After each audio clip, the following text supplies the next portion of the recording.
최근 미국인들 사이에서는 비만이 급증하고 있어 미국 시민들의 건강에 대한 우려가 급증하고 있습니다.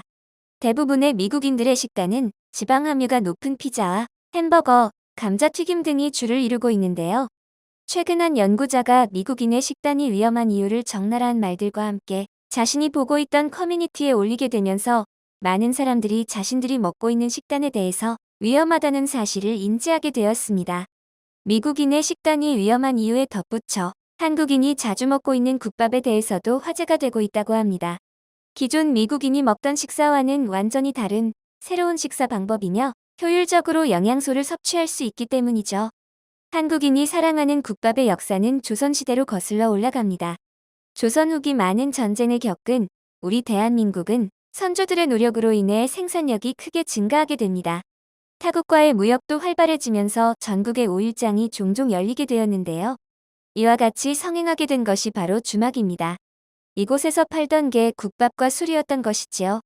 우리가 알고 있는 국밥 중에서 유명한 것 중 하나가 바로 장국밥인데요. 이렇게 장이 열리는 곳에서 팔고 있던 것이 장국밥이라고 불리게 된 것이죠. 이처럼 한국인의 식생활의 중요한 부분을 차지하고 있는 한국의 고유한 음식인 국밥은 미국의 한 건강 전문지 우먼스 헬스에서 뼈 국물 음식의 건강상의 장점을 집중적으로 소개했습니다. 뼈 육수는 대게 소와 닭 등을 이용해서 만드는데요. 길게는 24시간까지 깊게 우려내서 만들어집니다. 여기에 각종 채소를 넣어 깊은 맛이 더해지죠. 이렇게 뼈 육수를 만드는 과정에서 동물의 연골과 결합 조직이 콜라겐 단백질로 변하게 됩니다. 소에서 얻을 수 있는 육수는 저열량이고 고단백의 식품입니다. 100g 당 열량은 46칼로리로 뼈 육수의 효과가 좋은 이유를 다음과 같이 설명하고 있습니다. 첫째로 지방과 탄수화물, 단백질과 더불어 5대 영양소가 모두 들어있고 한국인에게 부족한 칼슘, 칼륨, 마그네슘 등이 풍부하다고 합니다. 다음으로 칼로리가 적어서 다이어트 중인 사람에게도 부담이 없다고 하며 소화하기 쉽기 때문에 소화기 건강에 좋고 특히 젤라틴이 많이 들어있어 장 건강에 도움을 준다고 합니다. 이러한 젤라틴의 효능은 연골이나 근육에 있어 흡수가 빨라 관절에도 도움을 준다고 하는데요. 이러한 육수에서 나오는 영양소는 다른 식품보다 효과가 좋다고 합니다. 또한 젤라틴뿐만 아니라 단백질도 들어있습니다. 물론 고기를 직접 섭취하는 것이 가장 좋기는 하지만 육수에도 상당량의 단백질이 들어있어 단백질 섭취에 도움을 줍니다. 이러한 뼈 육수의 단백질은 면역력 강화에도 도움을 주는데요. 우리가 겨울에 따끈한 국밥 한 그릇을 먹고 몸에 활기가 도는 느낌은 이런 것들이 원인이 아닐까 합니다. 뼈 육수에는 콜라겐 또한 들어있어 피부 건강에도 도움을 주니 어쩌면 한국인이 동안으로 보이고 건강한 이유 중 하나가 이러한 국밥과 국물 요리를 자주 먹는 이유에서 비롯된 것이 아닐까 합니다. 이러한 한국의 국밥에 대한 효과가 검증이 되고 건강에 좋으며 맛도 좋은 음식이라는 소문이 생기자 미국의 한 커뮤니티에는 국밥에 대한 드라마틱한 효과에 대해서 글이 올라옵니다. 해당 내용을 공유합니다. 안녕하세요. 저는 미국의 북쪽에 살고 있는 케빈이라고 합니다. 우리 가족은 전체적으로 비만을 갖고 있었어요. 그 이유는 아무래도 시내로 나가서 장을 보려면 거리가 멀기도 하고 매번 멀리 나가는 것이 번거롭기도 하여 한 번 시내로 나갈 때 많은 양의 식료품을 사오고 있죠. 그러다 보니 대부분 오래 보관할 수 있는 식품들을 자주 사게 되었어요. 예를 들면 냉동되어 있는 감자튀김이라던가 냉동 피자 등은 물론 각종 고기류들도 냉동으로 사서 구워 먹는 것이죠. 뿐만 아니라 통조림 종류의 음식도 많이 샀었습니다. 하지만 장기간 보관이 어려운 채소 종류는 많이 살 수 없었어요. 그래서 우리 가족이 점점 비만이 되어갔던 것 같습니다. 비만으로 인해 건강은 점점 악화되었고 우리 아이들까지 학교에서 놀림을 받을 정도로 살이 많이 쪘던 것이죠. 저는 특단의 조치로 다 같이 다이어트를 결심했습니다. 그렇게 다이어트를 알아보던 중 발견한 것이 바로 한국의 국밥 문화였습니다. 먼저 국밥은 장기간 보관할 수 있으면서도 건강을 해치지 않는다는 것이 정말 좋았습니다.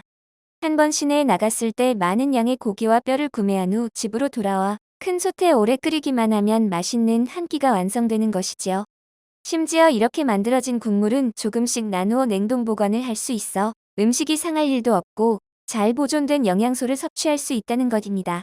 물론 국물 요리에 대한 뉴스를 보았을 때 나트륨의 섭취를 조심해야 한다는 내용을 보았기에 소금의 사용은 최대한 자제했습니다.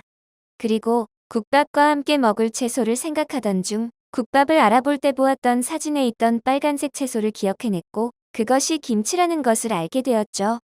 김치에 대해서도 알아보았는데요. 이 음식 또한 채소로 만드는 것이며 장기간 보존이 가능하다는 점에서 저희 가족에게는 정말 최고의 음식이었습니다.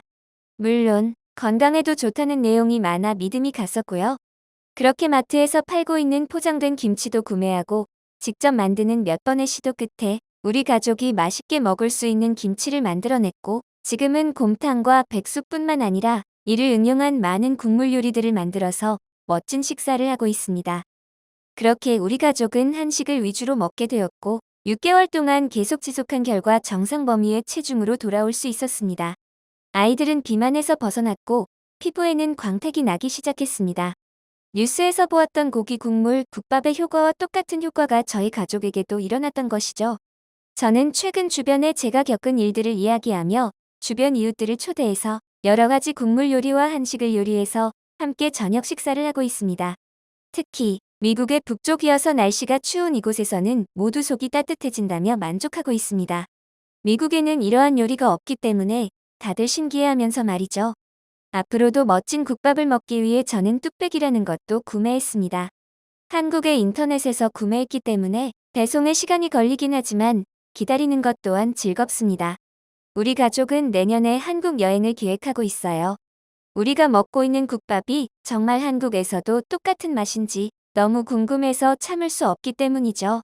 그리고 국밥 이외에도 한국인들이 자주 먹고 즐기는 식생활과 문화를 느껴보고 싶습니다. 또한 우리 아내는 유튜브로 많은 한국 요리들을 배우고 있습니다. 한국의 음식들은 오래 보관할 수 있는 음식들이 참 많더군요. 그리고 몇 가지 메인 메뉴들이 주를 이루는 미국의 식탁과는 달리 여러 음식들을 꺼내놓고 다양하게 먹을 수 있다는 점이 참 좋은 것 같습니다. 어쩌면 우리 아내가 한국 요리의 대가가 되는 날이 올지도 모르겠네요. 이렇게 케빈은 한국의 국밥 문화에 푹 빠지게 되었습니다. 어떠신가요? 여러분들도 평소에 국밥을 자주 드시는지요? 장터에서 먹을 수 있었던 국밥이 이제는 배달을 통해 언제 어디서든 간편하게 집 앞까지 배달되는 시대가 되었습니다.